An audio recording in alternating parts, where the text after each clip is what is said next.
के अनुशासन में तो चले जाएंगे लेकिन उसके आनंद को नहीं जानेंगे. Then the only thing that will give you joy is I prayed for 4 hours, I prayed for 8 hours, I prayed for 7 days, I fasted for 40 days. तो केवल इस बात से आपको आनंद प्राप्त होगा कि मैंने 4 घंटे प्रार्थना की, मैंने 8 घंटे प्रार्थना की, मैंने 10 दिन उपवास किया, मैंने 40 दिन उपवास किया. God desires that we will receive a delight from the answers to those prayers and not by the discipline of prayer. परमेश्वर ये चाहता है, उसकी ये इच्छा है कि हम उन प्रार्थनाओं को उनका उत्तर प्राप्त करके परमेश्वर से आनंद पाए, ना कि कितने घंटे हम प्रार्थना करते हैं उस अनुशासन से. Jesus said, till now you have asked me nothing. यीशु कहते हैं कि तुमने अभी तक मुझसे कुछ नहीं मांगा, but ask so that your joy may be full. लेकिन मांगो ताकि तुम्हें आनंद मिल जाए, तुम्हारा आनंद भरपूर हो Your जाए. joy gives him joy. आपको जब आनंद मिलता है तो इससे परमेश्वर को आनंद मिलता है. Now when Jesus starts to teach about prayer, the first thing he says is, do not pray like the hypocrites. जब यीशु प्रार्थना के बारे में सिखाना शुरू ही करते हैं तो पहली बात कहते हैं, ढोंगियों की तरह प्रार्थना मत करो. Do not, that means hypocrites also pray. इसका मतलब ढोंगी लोग भी प्रार्थना करते हैं. But Jesus said, लेकिन यीशु ने कहा, but when you pray, वो अपने लोगों से बात करते हुए कह रहा है, ढोंगियों की तरह प्रार्थना मत करना, लेकिन मेरे लोगों जब तुम प्रार्थना करो, when you pray, जब तुम प्रार्थना करो, go into your closet, अपने कक्ष में प्रार्थना करने pray to जाओ, your father in the secret. अपने पिता से गुप्त में प्रार्थना करो जाकर. That means you don't have to find an audience before people. इसका मतलब लोगों के, दर्शकों की आवश्यकता नहीं है आपको प्रार्थना करने के लिए. And the Father who sees in secret will reward you openly. और वो पिता जो गुप्त में आपको देखता है, सबके सामने आपको आशीष देगा. Can I tell you that the most important revelation you will ever get in the kingdom is not the blueprint of the tabernacle, but it is knowing God as a father. क्या मैं आपको बता दूं, राज्य में सबसे शक्तिशाली प्रकाशन उस तंबू का डिजाइन नहीं है, लेकिन ये जानना है कि परमेश्वर पिता आपका प्रेमी पिता है. Because you'll be having this sweet fellowship with the Father. क्योंकि ये मीठा समय है पिता के साथ जो आप बिताएंगे. Amen. Amen. So let me give you the first key तो मैं to powerful prayers. पहली कुंजी दे रहा हूँ शक्तिशाली प्रार्थना की. The first key, पहली कुंजी है seeing God as a loving Father. परमेश्वर को एक प्रेमी पिता के स्वरूप में देखना. Now I know it has become such a cliche. God is my father. मैं जानता हूँ ये बहुत कहावत जैसा हो गया यार, परमेश्वर मेरा पिता है.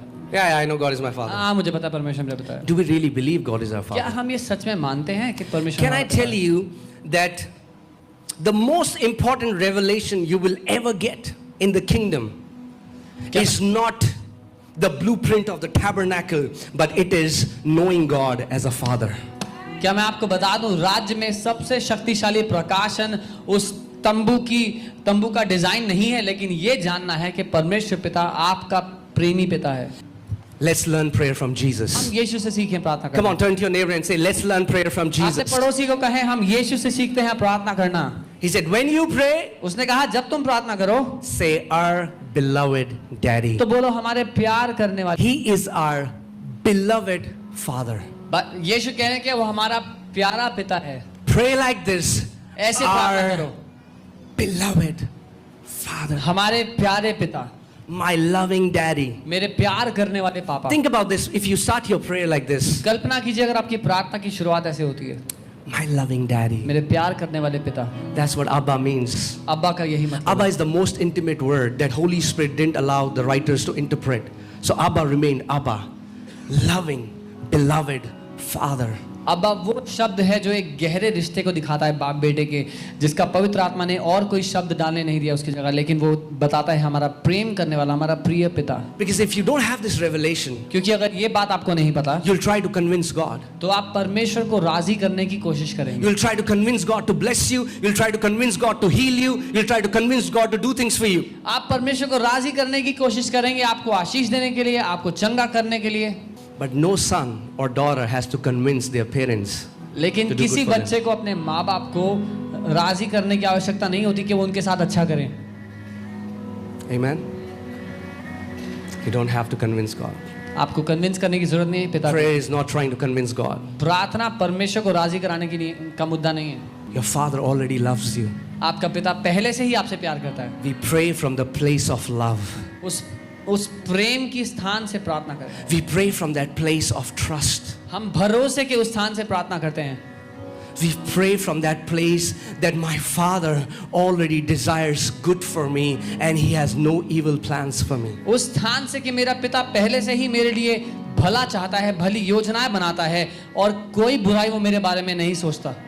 Second key दूसरी कुंजी is seeing yourself as the righteousness of God in Christ Jesus. अपने आप को परमेश्वर की धार्मिकता के स्वरूप में देखना मसीह यीशु में. Why many believers have not been able to get their prayers answered is because their conscience constantly condemns them. क्यों बहुत से विश्वासी प्रार्थना का उत्तर नहीं पाते? इसलिए क्योंकि उनका विवेक उन पर लगातार दोष लगाते रहता है. We cannot enter in the holiest by our works.